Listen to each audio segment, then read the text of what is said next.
Cara, assim, você dá um vazio dentro da gente, né? Porque você fica fazendo uma viagem no tempo, eu fico imaginando a minha vida como jogador de futebol. Você começa a treinar, garoto, é o lugar mais seguro para os pais. Os pais sempre colocam o filho numa escolinha, o filho num clube para jogar futebol social. O garoto tem talento, aí começa a jogar. Eu comecei no futebol de salão, minha mãe me levava para jogar, me levava para treinar, e você vai crescendo, você vai treinando, você vai fazendo todos os exames para você entrar em campo e jogar futebol. É uma profissão, né? Mas para o jogador de futebol é mais do que profissão. Você ama aquele esporte, você é apaixonado por aquilo te dá prazer, aquilo te dá divertimento e aquilo que você se sente livre dentro do campo jogando. Você se sente seguro jogando futebol, né? Dentro de um campo. O futebol representa a vida, né? O esporte representa a vida. Você correndo, você se sente vivo, né? Não combina de forma nenhuma a morte com o esporte, a morte dentro de um campo de uma partida de futebol. Como que você vai explicar isso? Como que você vai entender isso? Como que você vai olhar para trás e falar assim, porra, cacete, é, já aconteceu diversos, né? E você jogou, eu joguei por 13 anos ali, fiz todos os exames que o esquerdo fez, como todo jogador faz, e aí você olha depois um garoto de 28 anos morrendo dentro do campo. Eu falei do Carlos Alberto Barbosa, de 82, que era lateral do esporte, que ele faleceu no campo também contra o 15 de Jaú, porque foi a primeira vez que aconteceu aquilo, pelo menos aqui no Brasil, e foi uma coisa muito estranha para todos os jogadores de futebol daquele momento. Eu estava começando a jogar e no Corinthians, né? Eu tinha jogado na Caldense, estava no Corinthians, e quando aconteceu aquilo, você fica imaginando, meu, por que aconteceu? Sabe, como não tinha muita informação daquela época, as pessoas sempre procuram alguma coisa de errado que o cara fez para morrer em campo, né? O que esse cara fez? Pô, será que ele usou droga? Será que ele estava dopado? Será que aquilo? Tudo, todos os pensamentos iniciais é tentando chegar a um ponto que o cara foi responsável por aquilo que aconteceu com ele. Hoje não. Hoje você vê que tudo já evoluiu e as coisas acontecem sem ninguém esperar. O cara os caras fazem os exames, não dá problema algum e de repente acontece isso com o cara. Como você vai explicar para a família? Como que a família vai entender isso? Cara, o cara não estava atravessando a rua e foi atropelado. O cara não foi assaltado e tomou um tiro. O cara estava jogando bola dentro do campo. E o máximo que os pais fazem, a mãe principalmente, porque minha mãe fazia isso, o máximo que ela faz é orar.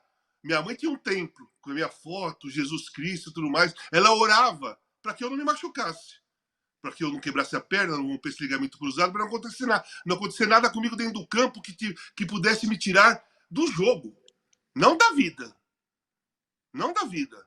Minha mãe nunca orou para que eu não morresse dentro de campo, porque isso não passa na cabeça de ninguém. Não passa na cabeça de ninguém. O seu filho está dentro do campo jogando futebol, ele está seguro. E a sua mãe, seus pais, seus amigos, ou quem quer que seja que é próximo de você, ou a torcida do seu time, torce para você fazer gol, tirar um gol, defender. Quando você cai machucado, pô, tomara que não seja nada grave. O pensamento das pessoas que assistem um jogo de futebol, dos familiares de um cara que está indo no futebol, chega até aí, até esse ponto. Eles entendem, todo mundo entende, a gente entende até esse ponto. A gente lamenta, no máximo, uma contusão grave do jogador, não a morte dentro do campo. Entende? É, Então, é muito difícil de você olhar para isso e não pensar na dor da família. Não pensar na dor dos jogadores do São Paulo, dos jogadores do Nacional, do estádio do Morumbi, né? Porque já teve o caso do Serginho. Cara, eu não sei. É difícil você dizer tem que ser adiar os jogos ou adiar o jogo. Mas eu fico pensando, você vai entrar no campo hoje, onde o cara passou mal e faleceu ontem, dentro daquele campo, naquele lugar, naquela área que ele caiu, naquele lugar que ele caiu, e você vai entrar hoje em campo para jogar uma partida de futebol com a cabeça pensando no cara que você viu morrer em campo, né? Tô falando dos jogadores do São Paulo, que você viu morrer em campo, que você estava ali, que você ficou desesperado. Eu acho um lado emocional muito complicado para se jogar bola. Pois é, Casão, esse é um tema, né, tem até uma mensagem aqui, no nosso chat, o Vete Ensina fala: "Deveria adiar o jogo, existe alguma movimentação?". Esse é um ponto importante, Mili, sobre adiar ou não o jogo. As rodadas do Campeonato Uruguaio já estão adiadas desde de quando o Izquierdo foi para o hospital, então já são 2 rodadas que não estão acontecendo no Campeonato Uruguaio por conta disso, agora devem adiar ainda mais. Mas sim, o São Paulo vai entrar em campo hoje exatamente no mesmo estádio, no mesmo gramado, no mesmo lugar que o Izquierdo teve a sua arritmia cardíaca que levou ele à morte.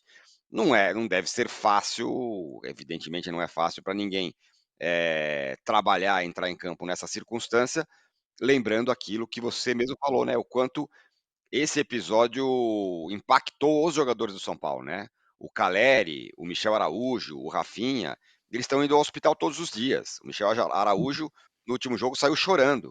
O São Paulo que tinha acabado de ganhar, ele tinha jogado bem e o cara saiu chorando de campo. Então, tem tudo isso envolvido, né, além do respeito ao jogador, claro. Sim, e do respeito também ao local, né, gente? É isso, você vai revisitar aquele local sem fazer uma, uma cerimônia, sem honrar, eu não sei. Me parece assim, o ideal seria adiar, né? Em respeito ao esquerdo e ao trauma vivido pelos jogadores do São Paulo. Gente, faz 20 anos do Serginho e o Renan chorou ontem. O Renan não conseguiu falar do assunto sem chorar. Ele estava visivelmente tocado. Faz 20 anos, ele era um dos caras que estava em campo quando o Serginho desabou e morreu. Uma cena muito parecida, num lugar muito parecido, né? O Serginho mais perto da área e o esquerdo mais perto da intermediária, mas na intermediária. Mas assim, o que você vai fazer? Vai passar por cima desses sentimentos? Engolir esses sentimentos? O São Paulo vai entrar em campo tendo que, sei lá, assimilar como isso. Então, e é em respeito também. 1 minuto de silêncio que vão fazer antes do jogo, nesse caso, não basta, porque ele morreu trabalhando. Ele morreu no local de trabalho. Não adianta abrir de novo o local de trabalho, ocupar ele como se nada. Vamos fazer aqui 1 minuto de silêncio e é isso. Não, foi maior do que isso. Então, esse respeito seria muito bacana mesmo. Toda assistência psicológica aos jogadores do São Paulo, isso seria muito necessário, sabe? Porque é um trauma, gente. Isso está. Eu nem sabia que eles estavam indo ao hospital todo dia, tá? Isso é muito. Eu vou falar uma palavra aqui que não deveria ser associada à morte, tá? Mas é muito bonito ver isso. Porque você vê como a gente está ligado. O cara era o rival, os torcedores do Nacional estavam lá jogando cadeira no campo. E acabou, está tudo colocado em contexto. É isso, gente. Temos que lidar com o fato da gente acabar. É um absurdo, né? A gente tem que lidar ter a consciência de que a gente vai acabar. Absurdo maior, uma pessoa de 27 anos sair da vida desse jeito. Como é que lida com isso? Os jogadores agora entram em campo e jogam, meu querido, a gente tem que ganhar. É difícil, né?